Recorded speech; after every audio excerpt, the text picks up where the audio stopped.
वालेकुम अस्सलाम बेटा। और अम्मी खैरियत? अल्हम्दुलिल्लाह। और तू बता, तेरी ऑफिस में क्या हुआ? अरे अपनी ऑफिस में तो बहुत काम था, मैं तो थक गई। अम्मी भाभी कहाँ है? दिखाई नहीं दे रही। बेटा वो तो हमेशा सोती ही रहती है।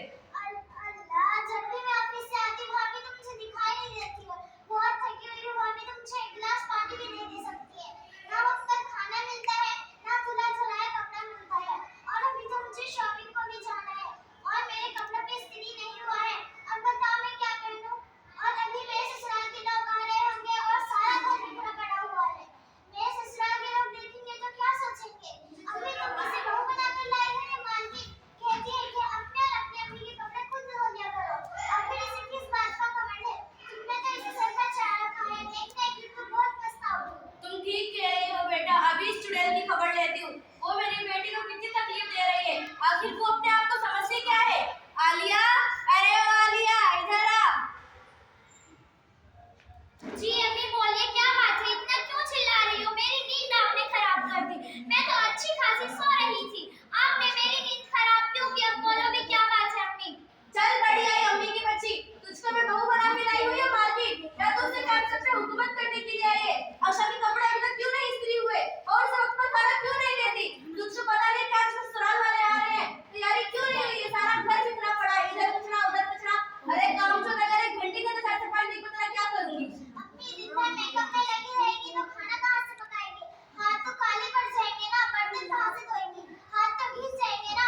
अम्मी एक हफ्ता पहले मैं 1 दर्जन साबुन लेकर आई थी। 1 हफ्ता भी नहीं चला, सारा साबुन खत्म हो गया।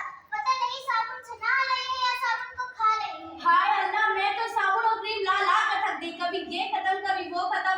ऐसा लगता है कि अपने मायके में साबुन और क्रीम देखी ही नहीं है। जब से तू हमारे घर में आई है, हमारे घर की तो बरकत ही चली गई है। अस्तगफिरुल्लाह अम्मी, ये सरासर गलत बात है। मैं वक्त पर खाना भी देती हूँ और कपड़े भी बराबर धोती हूँ।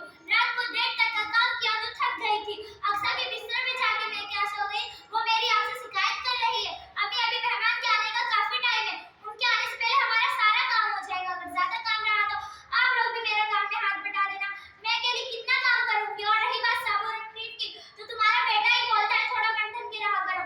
मैं अकेली थोड़ी साबुन और क्रीम इस्तेमाल करती हूँ, तुम्हारी बेटी भी तो इस्तेमाल करती है। आप तो इसे कुछ नहीं बोलती। अरे मनहूस, तू कौन होती है मेरी बेटी के बारे में बोलने वाली? तेरा बाप ना कर देता है। अरे तेरे बाप ने तो फूटी कौड़ी का सामान भी नहीं दिया। हमने सोचा था कि आएगी करेगी खिलाएगी, पर तू तो सारे घर पर कब्जा करकर ही बैठ गई है।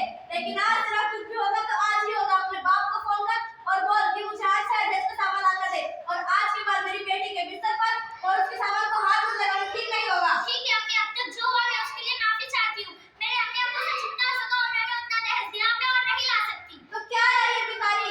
अगर 1 महीने के अंदर सारा सामान नहीं आया तो मैं तेरा क्या करूंगी? अपने बेटे से बोल तुझे घर से निकलवा दूंगी। तू अब जा यहाँ से, जा बेटा।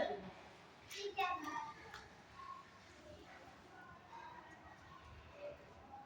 अस्सलामुअलैकुम। वालेकुम अस्सलाम। आइए बैठिए। वालेकुम अस्सलाम। अक्षत, ससुराल वाले आए हैं, चाय नाश्ता नहीं करा? और अकदम खेल से तो अल्हम्दुलिल्लाह। आप बताएं। हम की ठीक है, तुम का है? वो भी ठीक है। खाला बातचीत तो बाद में भी होती रहेगी, अक्षर भाभी को बुला भी दो। और दहेज का क्या हुआ? जी जी बुलाती हूँ। अक्षत, कितना वक्त लगेगा? जल्दी आओ, दहेज का सामान भी लेकर आना। जी अम्मी। अस्सलाम वालेकुम। वालेकुम अस्सलाम। ये लीजिए।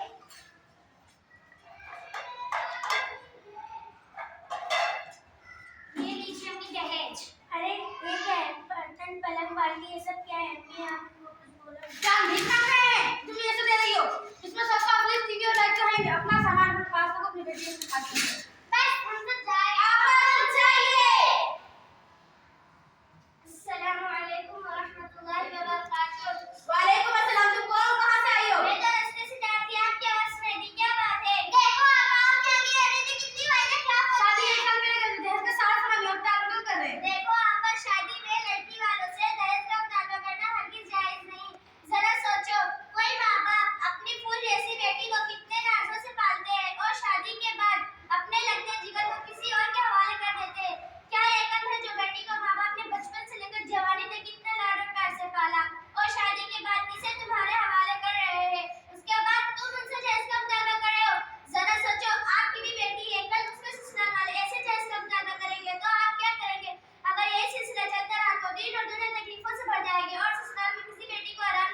रहे थे। आज मैं वादा करती हूँ कभी अपनी बहू से दहेज का मुतालबा नहीं करूंगी। आप मुझे माफ कर दो। मैंने माफ करा, अल्लाह भी माफ करे। बेटा अपनी भाभी को लेकर आ। भाभी अम्मी बुला रही है। जी अम्मी बोलिए क्या बात है? बेटा मैंने तुझे बहुत तकलीफ दी, लेकिन आज के बाद कभी तकलीफ नहीं दूंगी इंशाल्लाह। भाभी आप मुझे माफ कर दीजिए। ठीक है अम्मी, मैंने आप दोनों को माफ किया और अल्लाह भी आपको माफ करे। अच्छा अब मैं चलती हूँ। अस्सलाम वालेकुम व रहमतुल्लाहि व बरकातुहू। वालेकुम अस्सलाम व रहमतुल्लाहि व बरकातुहू। चलो अब हम भी चलते हैं। अल्लाह हाफिज। चलिए हम भी चलते हैं। अस्सलाम वालेकुम।